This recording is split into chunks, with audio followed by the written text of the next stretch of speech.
you can see 360 degrees all around, plus in the middle.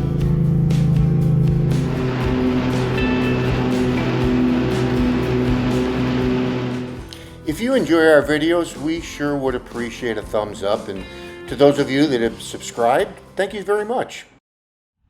Well, welcome back to the channel. Today, we're gonna get to do some work with two of the tractors, the X350 and the 2038R. Got some jobs around the property that need to get done, and I'm looking forward to it. It's a beautiful spring day. The problem is we have had an unbelievably wet spring. Seems like most of the Northeast has. And you'll see as I'm cutting the grass, and we're gonna actually be tilling with the 2038R. It's not ideal conditions, but you know, if you don't cut grass, it's not gonna dry. Let me show you the tools we're gonna use today. So as I mentioned, the X350, love this machine. I would love a zero turning radius machine, a ZTR. But as you'll see, my lawn is so wet. And the problem with wet grass, wet lawns, muddy lawns, ZTRs are just not ideal. So I decided to go with the X350. It's been reliable, it's been great. It gives me a great cut. And yeah, you'll see that in action today. Also, the 2038R, which if you've watched our videos, you've seen before, and the tiller.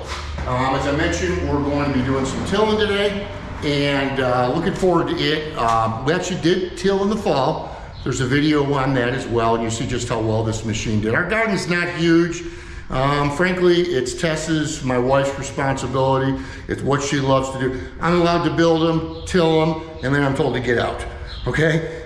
But with her limited schedule, we just can't put a larger garden in, although we'd love to. Next, so this is the Ego trimmer. I'm a hardcore two-cycle guy. I love the power of having a two-cycle weed eater, even the blower. I've done that pretty much my whole life. I'm sold on this. One of the nicest things, one of the most aggravating things about using a trimmer is when the line breaks and having to feed it through. This is so simple. You cut off about a 12-foot length, you feed it in one of these holes, and you push this little button here in the back, and it automatically feeds it up on the spool. It's reliable, always starts. The battery lasts a long time. I'm never running. I got a lot of trimming to do on this property, a lot of beds, and no issue with this whatsoever. And also, the Ego blower. Again, same story. I cannot remember the rating on this. I'll try to put it down below. As far as the power of it, I've had no issue whatsoever. Matter of fact, I had a big steel backpack and I got rid of it because I'm using the lawn sweeper now for leaves in the fall. I just don't need anything that big. This thing is just unbelievable. All right, let's get to work.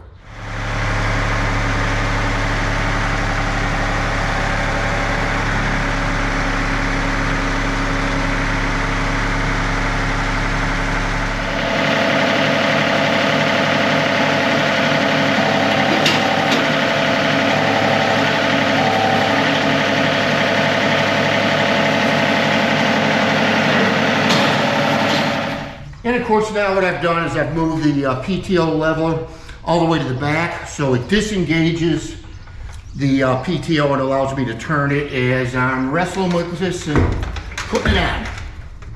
Just by turning the shaft, you can get it before you pull the collar back to set on there. And like just like that. Now once you've got it on, pull the collar back. There we go. All right, everything turning.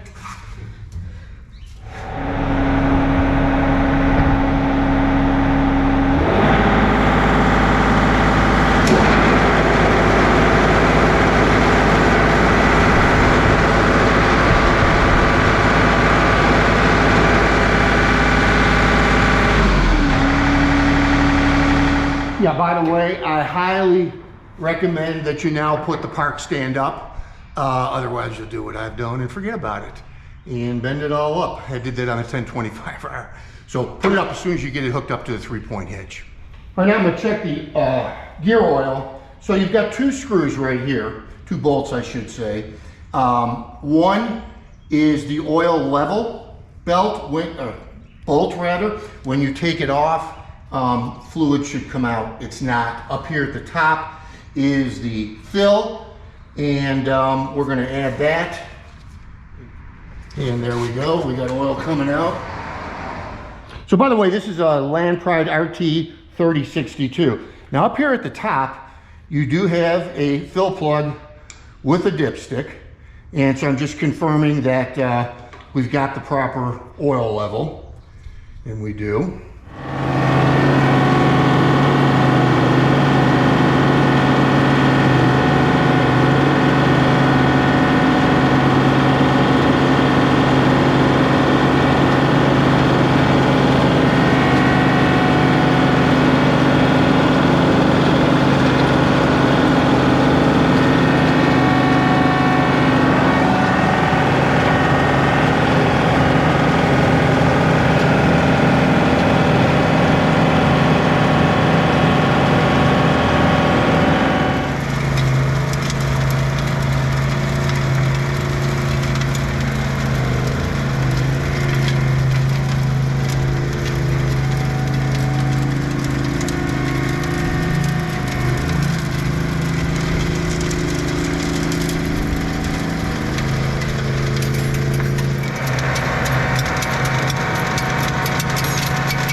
See, I've got my buddy Mike here rolling on my lawn.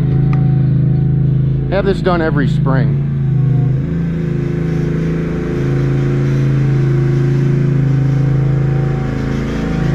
I'm gonna hook up the watering system. Some of you guys might like this. It's not exactly ingenious, but very efficient, and gives us a great yield every year. So watch this. All I've done is hook up a soaker hose on the perimeter of the garden, and I've got these clamps, brackets. So the key is here is you want to have it tight, so that, because you want this white stripe on the soaker hose showing into the garden, because that's the way it's going to spray. So you want it tight, but not so tight that you restrict the flow of water. I tell you, as rinky-dink as this system may be, I'm telling you, it's efficient. Unless the wind's blowing, we don't get much water outside the garden. We don't have dry areas in the garden. You'll see I've got a centerpiece that goes right down the middle as well. So it's fairly efficient. We've used it for years.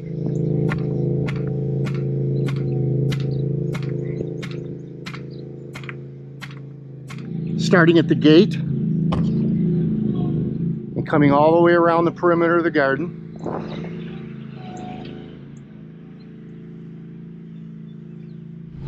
And then over here on this end is where I hook up a garden hose, and it runs behind the fence and up onto the patio, and we don't even have to step on the lawn to turn the water on.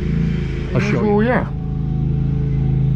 I mean, it just doesn't get much simpler than that. Works for us. All right, I don't know how well this is going to show up on camera, but you can see 360 degrees all around, plus in the middle. And we found that about 30 minutes, this watering system is so efficient that about 30 minutes and we got it watered.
You can see it does a pretty good job.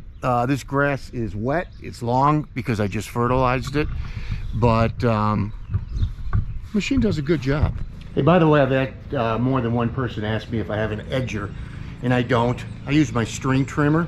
And if you don't already know this, if you turn your string trimmer upside down and operate it that way, it works beautifully as an edger. Let me show you.